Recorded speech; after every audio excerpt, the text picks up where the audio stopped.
¿Qué tal? Soy José Díaz Balart y estas son las noticias de este martes en Digital. Noticias Telemundo Digital. Desastre en Luisiana. Miles de personas continúan aisladas tras el arrollador paso del huracán Aida. Hay al menos 4 muertos y 1 millón de residentes aún a oscuras. Sin luz, agua ni comida, la desesperación crece en muchos de ellos. Arrasados por el fuego, más de 50,000 personas son forzadas a evacuar por el avance descontrolado del incendio Caldor. Estamos en South Lake Tahoe, California, un popular destino turístico hoy convertido en un pueblo fantasma. The United States ended 20 years of war in Afghanistan. Un éxito extraordinario, así describe el presidente Biden la caótica evacuación de más de 120,000 personas de Afganistán. En un discurso a la nación defiende su decisión de terminar la guerra. Los talibanes celebran la salida de Estados Unidos. Pero no sobrevivió al intenso calor de Arizona. Tragedia en la frontera. Una madre colombiana y su hija de 10 años mueren en el desierto de Arizona. Pidieron ayuda, pero no llegó a tiempo. Hablamos con su pareja, que ahora reclama a su bebé, el único sobreviviente de la tragedia. El fulminante paso del huracán Aida por Luisiana deja una destrucción absoluta. Imágenes aéreas evidencian la devastación en la Fourche Parish, a casi 1 hora de Nueva Orleans.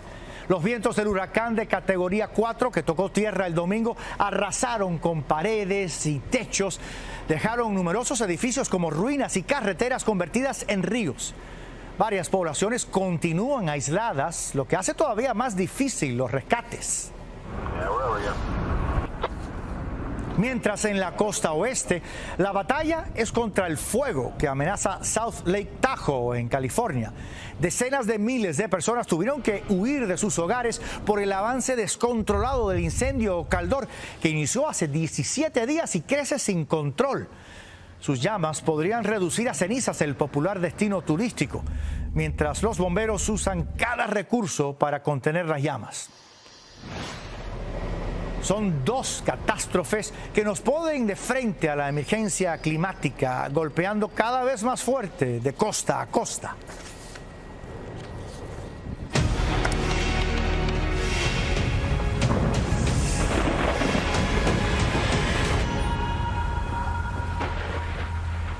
El número de víctimas fatales por el huracán Aida en el sur del país se eleva a al menos 4. Pero se teme que esa cifra siga creciendo a medida que se llegue a las zonas más aisladas.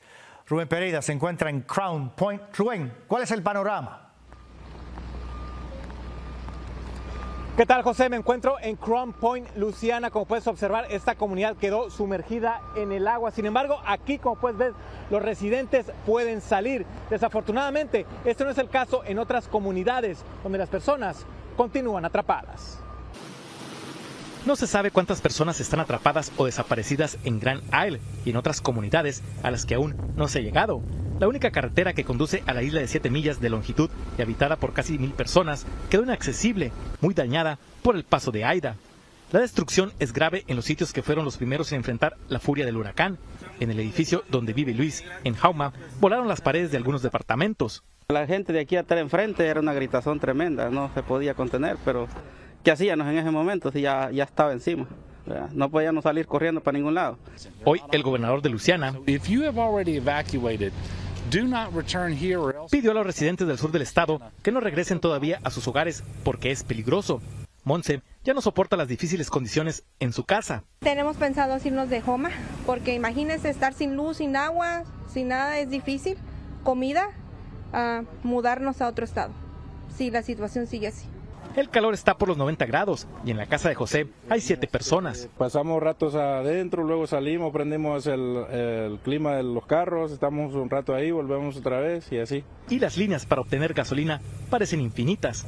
Esta es una de las principales calles de Houma, Luisiana. Aquí podemos ver el poder devastador de Aida, cómo los comercios quedaron destruidos, como los ventanales en el piso, al fondo los muebles hechos carambola. Aquí vemos cómo quedó un semáforo de la vialidad y las láminas de estos comercios quedaron esparcidas por la calle.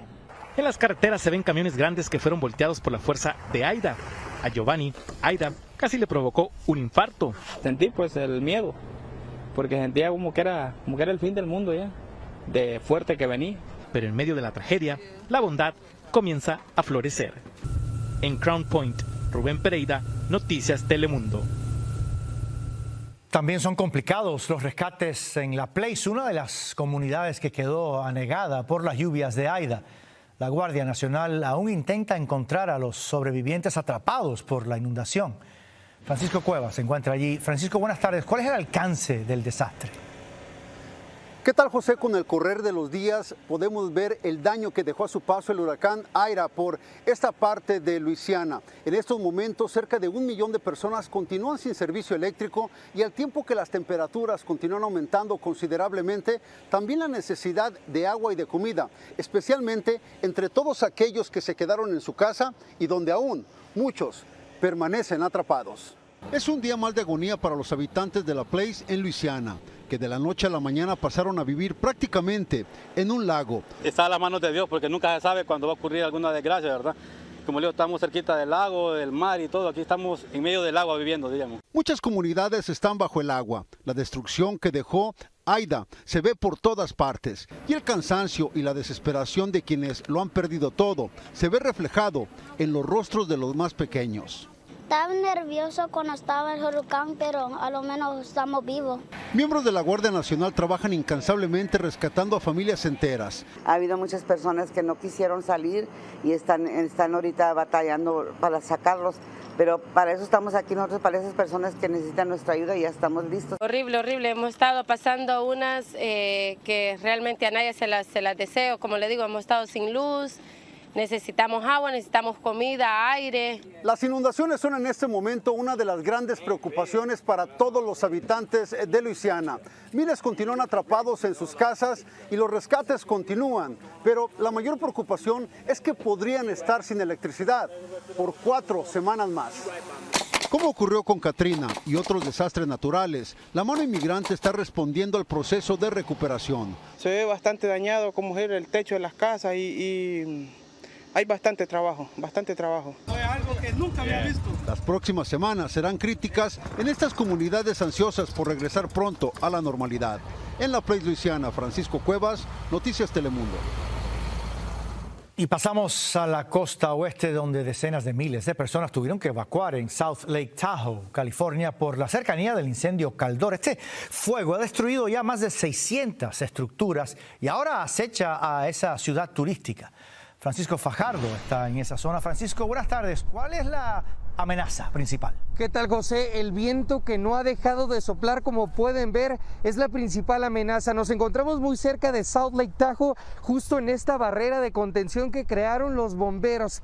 Este es el escenario de devastación del incendio Caldor. De un lado empieza a arder, del otro ya luce totalmente devastado. Donde generalmente hay frío y nieve, hoy se vive un infierno. La Sierra Nevada arde, casas, árboles y los principales resorts para esquiar enfrentan la amenaza del incendio Caldor. Nuestras casas ya se están quemando. Hemos perdido todo. Salimos corriendo con lo único que pudimos. Juan es uno de miles que entre domingo y lunes dejaron sus viviendas en una carrera para no ser alcanzados por el fuego, protagonizando un éxodo masivo de uno de los destinos turísticos más populares, donde miles viven y trabajan, South Lake Tahoe. Que yo sepa, no se había evacuado a South Lake Tahoe antes debido a un incendio.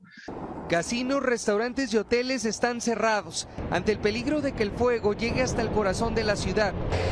Las máquinas que arrojan nieve hoy funcionan con agua para evitar que más estructuras se quemen. Mientras los evacuados ya suman al menos 53,000, casi la mitad son residentes de South Lake Tahoe. Tristeza porque pues compramos una mobile home ahí en Lake Tahoe apenas en noviembre. Con casi 200,000 acres devorados, el incendio Caldor está contenido apenas 16%. El terreno está muy escarpado, el fuego avanza 16 veces más rápido cuando sube las montañas. Los bomberos atacan las llamas como pueden, sobre todo cuando los incendios se empiezan a acercar a viviendas como estas que pueden ser destruidas en minutos. Freddy y su familia solo esperan que el fuego se controle lo antes posible. Pues nosotros tenemos confianza en Dios y sabemos que es el único que puede parar este fuego. Francisco Fajardo, Noticias Telemundo. Seguiremos muy pendientes de este desastre. Entre tanto, en Washington, hoy el presidente Biden calificó como un éxito extraordinario la masiva y trágica evacuación de Afganistán que marcó el fin de la guerra en ese país. Pero como nos dice Cristina Londoño, no son pocos los que califican esta retirada como un rotundo fracaso. En Afganistán, el recuerdo de 2 décadas de presencia estadounidense quedó reducido a ruinas. Para la historia, imágenes tan icónicas como desoladoras. De la última foto de la misión diplomática llevándose la bandera. Del último militar que salió de Afganistán solo y de noche. Y esta tarde, la campanada final del presidente Biden. After 20 years of war in Afghanistan, I refuse to send another generation of America's sons and daughters to fight a war that should have ended long ago. El mandatario defendió su decisión de terminar el conflicto, pero afirmó que la negociación de Donald Trump con el Talibán lo puso contra la pared. O escalaba la guerra o se iba. Aunque honró a los 13 militares caídos, aseguró que fue un gran logro evacuar a más de 120,000 personas en los últimos 18 días. Es quizás el mayor fracaso militar que he visto en mi vida, afirmó el líder republicano.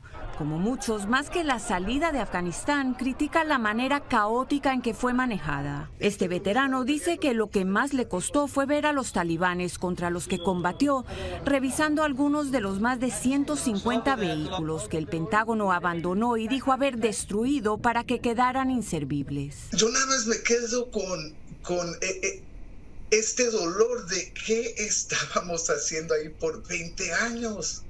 Toda la gente que pagó con su vida, ¿para qué? Aunque el Talibán dijo estar celebrando su independencia, el presidente Biden asegura que tiene maneras de hacerle cumplir su promesa de dejar salir a los estadounidenses que quedaron atrás. El mandatario dice que la guerra contra el terrorismo cambió de escenario, pero no se ha acabado, José. Cristina, y con Estados Unidos totalmente fuera, ¿cómo puede el presidente ejercer presión sobre el Talibán? Pues José, apretándoles el bolsillo, Afganistán está al borde de una crisis humanitaria impresionante. Más del 50% de la población vive bajo el nivel de pobreza y el presidente Biden le tiene congelado a Afganistán miles de millones de dólares en bancos centrales y en ayuda de otras instituciones y países. Biden les promete que les va a dar esa ayuda, pero si se portan bien, dejan salir a los que se quedaron y evitan convertirse en guarida de terroristas, José. Cristina Londoño, en Washington, muchísimas gracias. Una madre colombiana y su hija de 10 años murieron en el desierto de Arizona. Solo el hijo menor, de 2 años, logró sobrevivir al calor. Venían a reencontrarse con el padre aquí en Estados Unidos, que ha quedado destrozado por la tragedia. Lourdes Hurtado tiene su testimonio. Fue el amor de querer traerme a mi hijo aquí a los Estados Unidos. La pena le corta la voz y le rompe el alma. Su hijo, que apenas está por cumplir 2 añitos, está ahora en un albergue del gobierno. La patrulla fronteriza lo encontró junto al cuerpo de su madre y su hermana mayor de 10 años, fallecidas en el desierto de Arizona. Pidieron auxilio, pero la ayuda no llegó a tiempo. Por favor, ayúdenme. ¿Cuántas personas están ahí con usted? 2 niños. No, por favor, ayúdenme que me voy a desmayar. Mami, tengo hambre. Ya, mi amor. Le pregunto, ¿tiene WhatsApp? Sí, señor. Ok, revise el WhatsApp, ya le envié un mensaje. Le acabo de enviar un mensaje para que acepte compartir las coordenadas. Yo lo único que pude fue llamar al 911 y pedir que la buscaran, que la encontraran. No me la dejaran morir. Ahora Hugo está en el proceso de reclamar a su bebé Cristian David, bajo custodia del gobierno en California, pero debe demostrar que es su padre biológico con una prueba de ADN. Dice que el pequeño no lleva sus apellidos para protegerlo de las amenazas que sufrían en Colombia. Según Hugo, su pareja Claudia Marcela Pineda, de 37 años, decidió salir de su país porque temía por su vida. En esta querella interpuesta en marzo en una estación de policía en Tunja, Claudia Marcela pedía protección por amenazas que había recibido. Sumado a la falta de oportunidades económicas, decidieron migrar y cruzaron por México. En el tramo final ocurrió la tragedia. Se desorientó, se perdió, no sé si fue el calor, el sol. Ahora Hugo solo piensa en recuperar a su pequeño. Y relativamente es un milagro de Dios, un milagro de vida, porque mi esposa dio la vida para traer a mi hijo a que me conociera. No lo conozco todavía en persona. A través de este GoFundMe, sus amigos le han ayudado a recaudar fondos para lograr recuperar las cenizas de su esposa y su hija y repatriarlas a Colombia, así como para iniciar una nueva vida con su bebé. Lourdes Hurtado, Noticias Telemundo. La otra cara de la tragedia de los migrantes se vive en México. Allí las Naciones Unidas pidieron investigar el uso de la fuerza contra una caravana que iba rumbo a Estados Unidos. Otro grupo inició el recorrido, pero como explica Raúl Torres, puede correr la misma suerte. Fue una verdadera cacería. Los migrantes descansaban cuando llegaron agentes de migración y de la Guardia Nacional. Los persiguieron como si fueran delincuentes. Hombres, mujeres y niños fueron detenidos en Mapastepec, Chiapas. Los llevaron de regreso a la frontera sur. Antes de la redada, Chadelín decía que los agentes la habían golpeado. Es haitiana, viaja con su hijo y su esposo. Me golpeó, me empujó y me caí muchísimas veces. Sentía mucho dolor en mi guata. Intentaron detenerlos desde el pasado sábado, incluso a golpes y patadas. La caravana salió de Tapachula, eran más de 300 migrantes. Algunos denunciaron que los detuvieron, aún con visa humanitaria. Aquí estoy mostrando el mío y es cierto eso. Los migrantes fueron enviados a una estación migratoria para que soliciten una visa humanitaria si no la tienen, trámite que puede tardar mucho tiempo. Mientras tanto ya se formó otra caravana. La Organización de Naciones Unidas condenó la violencia y aunque el gobierno anunció el despido de los agentes que golpearon migrantes, seguirán deteniéndolos. Conozco la labor que se ha venido realizando, sobre todo en el tema de los derechos humanos. Ellos dicen que seguirán su camino, aunque los detengan y los golpeen. En México, Raúl Torres, Noticias Telemundo. En Perú, al menos 29 personas murieron al volcarse el autobús donde viajaban. El vehículo iba rumbo a Lima con más de 60 pasajeros y se despeñó por un precipicio en una carretera del centro del país. Decenas de socorristas se movilizaron para rescatar los cuerpos y sobrevivientes. Cerca de 20 heridos fueron trasladados a hospitales de la zona. Este es el tercer accidente de tráfico con varias víctimas fatales que ocurre en Perú en solo 4 días. Síguenos en nuestras redes sociales para más noticias y visite noticiastelemundo.com.